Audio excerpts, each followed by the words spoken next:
علی رسول الکریم۔ شیخ قاضی ابو بکر محمد بن عبد الباقی ایک تاریخی شخصیت گزرے ہیں۔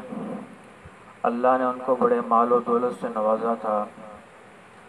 ان سے پوچھا گیا کہ اللہ نے آپ کو یہ مال و دولت کس وجہ سے عطا کیا، تو انہوں نے اپنی داستان یوں بیان کی کہ میں مکہ کی گلیوں میں پھر رہا تھا، افلاس کا عالم تھا، غربت طاری تھی، شدید بھوک بھی لگی تھی، نہ کھانے کا کچھ تھا، نہ کوئی ذریعہ معاش تھا، کچھ بھی نہ تھا۔ تو مجھے ایک گلی میں سر راہ چلتے ہوئے ایک جگہ مجھے جو ہے تھیلی ملی، جو میں نے اٹھا لی اس وقت مجبور ہو کر۔ جب میں نے گھر آ کر وہ تھیلی کھولی تو اس کے اندر جو تھا وہ ایک نہایت قیمتی ہار تھا، ہیروں سے بھرا ہوا۔ پہلے تو وہ کہتے ہیں کہ میرا دل کیا کہ میں خود مجبور ہوں کہ میں اس سے فائدہ حاصل کروں، لیکن پھر میرے ذہن میں جو ہے وہ چیز آئی کہ میں تو اس ہار کی ملکیت نہیں رکھتا، تو مجھے اس کے مالک کو لوٹا دینا چاہیے۔ میرا رزق میرے اللہ کے ذمے ہے، وہ مجھے ضرور دے گا۔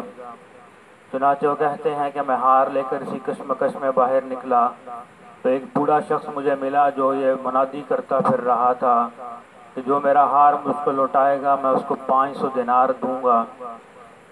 تو کہتے ہیں اس بوڑھے شخص نے مجھے جو ہے اس ہار کی ساری نشانیاں واضح بتائیں، تو میں نے جو ہے وہ ہار اس کے سپرد کر دیا۔ اس بوڑھے نے کھول کر دیکھا تو نہایت خوش ہوا، اس نے 500 دینار میری ہتھیلی پہ رکھے۔ تو میں نے کہا نہیں، مجھے یہ نہیں چاہیے، کہ تمہاری امانت تھی، مجھ پر واجب تھا کہ تمہاری امانت واپس کر دوں، تو میں نے کر دی، اب اس کے بدلے معاوضہ کیسا؟ تو یہ بحث و تمہیز جاری رہی، لیکن کہتے ہیں میں نے اسے کوئی بھی معاوضہ دینے سے انکار کر دیا اور وہ بوڑھا شخص چل دیا وہاں سے۔ اس کے بعد کہتے ہیں کہ میں نے اب سوچا اب کیا کیا جائے، تو میں نے سوچا کہ ذرا میں اس بستی سے نکل کے دیکھتا ہوں، شاید اللہ نے میرا رزق کہیں اور لکھ رکھا ہو۔ چنانچہ وہ کہتے ہیں کہ ہم مکہ سے نکلا اور سمندر کے کنارے پہنچا، وہاں پہ ایک کشتی پکڑی، کسی اور بستی کی طرف چلتے ہیں۔ راستے میں طوفان آیا، وہ کشتی پارا پارا ہو گئی، اور مجھے کہتے ہیں کہ اللہ نے ایک تختے کے اوپر بٹھا کے بچا لیا۔ وہ تختہ سمندر کے ساتھ بہتا بہتا ایک جزیرے پہ آ لگا۔ وہ جزیرے پہ کہتے ہیں میں جب داخل ہوا دیکھا ایک چھوٹی سی آبادی ہے اور وہاں پہ مسجد بھی ہے، تو کہتے ہیں مسجد میں جا کے بیٹھ گیا اور قرآن کی تلاوت کرنے لگا۔ جب لوگوں نے سنا کہ قرآن ایک شخص پڑھ رہا ہے تو لوگ فوراً متوجہ ہوئے اور انہوں نے کہا تم تو بڑا ہی خوبصورت قرآن پڑھتے ہو، تو ایسا کیوں نہیں کرتے کہ ہمارے بچوں کو قرآن ہی پڑھا دو؟ چنانچہ وہ کہتے ہیں اس طرح میرے اللہ نے میرے رزق کا بندوبست کر دیا اور میں نے وہاں کے بچوں کو قرآن پڑھانا شروع کیا۔ کہتے ہیں ایک دن میں بیٹھا کچھ پڑھ رہا تھا، لکھ رہا تھا، تو بستی کے لوگوں نے کہا آپ نے تو بتایا ہی نہیں کہ آپ کو لکھنا بھی آتا ہے، تو ہمارے بچوں کو لکھنا بھی سکھا دیجئے۔ تو چنانچہ اللہ نے کہتے ہیں میرے رزق کا مزید بندوبست کر دیا کہ جب میں ان کو لکھنا پڑھنا سب کچھ کرنا سکھایا، وہ اور گرویدہ ہوئے اور انہوں نے اور اپنے انعامات کی جو ہے نوازشات کرنی شروع کر دیں۔ ایک عرصہ گزرا اس بستی میں، تو بستی والوں نے کہا اے اللہ کے نیک بندے، اس بستی میں ایک یتیم لڑکی ہے جو کہ اب اس کا سہارا کوئی نہیں، اس کا باپ گزر چکا، تو ہم چاہتے ہیں کہ اس کی شادی آپ سے کر دی جائے۔ وہ کہتے ہیں کہ میں نے جو ہے اس کے اوپر کافی پس و پیش سے کام لیا، لیکن میری ایک نہ چلی اور میری شادی اس سے کر دی گئی۔ کہتے جب وہ شادی میں اپنی دلہن کو دیکھا تو میں دیکھ کے حیران رہ گیا کہ اللہ نے کیا ہی خوبصورت حسن سے نوازا تھا، لیکن اس سے دلچسپ چیز یہ تھی کہ اس لڑکی کے گلے میں وہی ہار تھا جو میں نے اس بوڑھے شخص کو لوٹایا تھا۔ اب وہ کہتے ہیں کہ میں بجائے اپنی دلہن کو دیکھنے کے میں اس ہار کو دیکھنے لگا، تو لوگوں نے کہا ارے اللہ کے بندے عجیب معاملہ ہے، اپنی دلہن کو دیکھتے نہیں اور ہار کو دیکھتے ہو۔ تو کہتے ہیں میں نے وہ قصہ وہاں پر سنایا کہ یہ ہار تو میرے قبضے میں آیا تھا لیکن میں لوٹا دیا تھا۔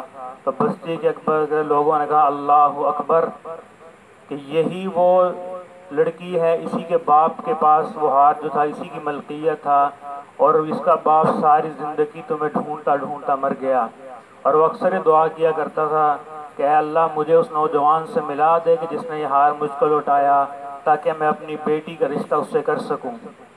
تو اللہ نے دیکھیے کیسے جو ہے ان کے رزق کا بندوبست کیا اور کہاں سے اٹھا کے کہاں پر پہنچایا۔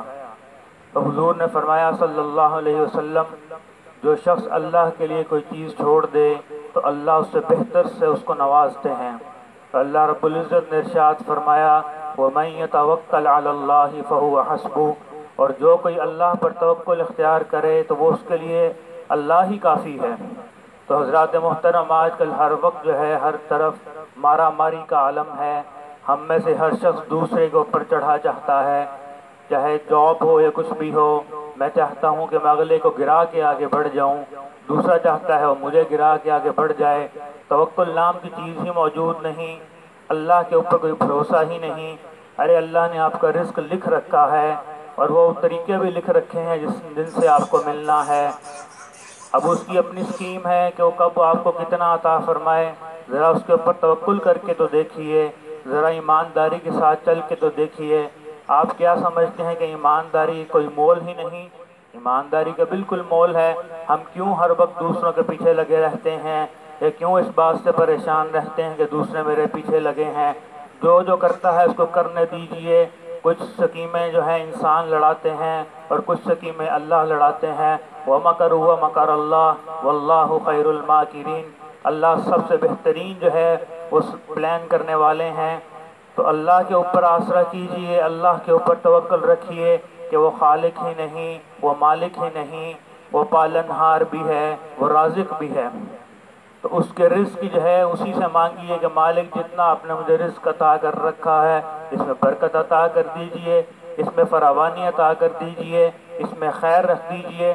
ایسا بھی تو ہو سکتا ہے کہ آپ کو بہت سارا رزق مل جائے لیکن اس کے ساتھ بہت ساری پریشانیاں بھی مل جائیں، تو آپ کے کس کام آئے گا؟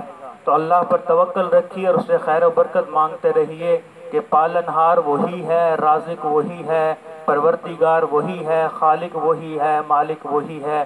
اتنا ہی ملے گا جتنا وہ چاہے گا، ویسے ہی ملے گا جیسے وہ چاہے گا۔ لیکن اگر ہم نے اپنی مرضی کو اس کی مرضی کے تابع نہ کیا تو پریشانی کے سوا کچھ نہ ملے گا۔ تو اللہ رب العزت سے دعا ہے کہ ہمیں توکل اختیار کرنے کی توفیق عطا فرمائے۔